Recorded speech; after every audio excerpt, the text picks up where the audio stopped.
मैं model of conduct जब चुनाव हुआ, लागू हुआ, उस समय मैंने देखा कि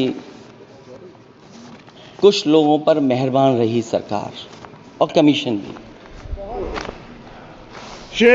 कई मैं बहुत डिटेल में नहीं जाना चाहता हूं अध्यक्ष महोदय, लेकिन कहीं ना कहीं प्रश्न उस संस्था पे भी लगा है, और अगर उस संस्था पर प्रश्न लगा है तो लगाने वाली सरकार की वजह से लगा है। इसलिए अगर निष्पक्ष होगी वो संस्था तो न केवल हमारा लोकतंत्र स्वस्थ होगा, बल्कि हमारे लोकतंत्र और मजबूत दुनिया में दिखाई देगा। अध्यक्ष महोदय, ईवीएम पे मुझे कल भी भरोसा नहीं था, आज भी नहीं भरोसा। मैं 80 के 80 सीट जीत जाऊं तब भी नहीं भरोसा। और मैंने अपने चुनाव में कहा था अध्यक्ष महोदय कि ईवीएम से जीत करके ईवीएम हटाने का काम करेंगे। न ईवीएम का मुद्दा मरा है, न जाएगा खत्म। जब तक ईवीएम नहीं हटेगी हम समाजवादी लोग उस बात पर अड़ग रहेंगे। उत्तर प्रदेश अध्यक्ष महोदय वो प्रदेश है जिसने सरकार बीजेपी की बनवाई, एक बार नहीं 2 बार बनवाई, और उसी उत्तर प्रदेश के साथ कितना बड़ा भेदभाव, उत्तर प्रदेश के साथ बड़ा भेदभाव।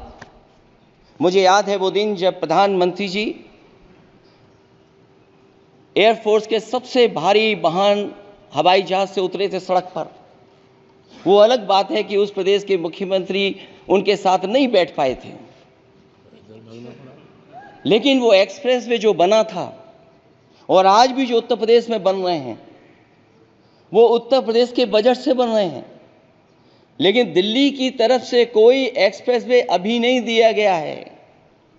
न केवल इंफ्रास्ट्रक्चर में भेदभाव हुआ है, बल्कि हमें याद है कि प्रधानमंत्री जी ने बड़े पैमाने पे गांव गोद लिए थे। और सोचिए, अगर देश के प्रधान सांसद अगर किसी गांव को गोद ले लें और उस गांव की तस्वीर न बदले तो शायद मैं नहीं समझता हूं कि किसी गांव की तस्वीर 10 साल में बदली होगी। मुझे वो गांव जिसको उन्होंने गोद लिया, जो प्रधानमंत्री जी की आदर्श योजना थी उसके तहत जो गोद लिया गया था गांव, वो 5 वर्ष पहले खूब शोर हुआ था कि बनारस शहर की तरह डोमरी में चमचमाने लगेगा एक गांव। हकीकत में कुछ नहीं हुआ।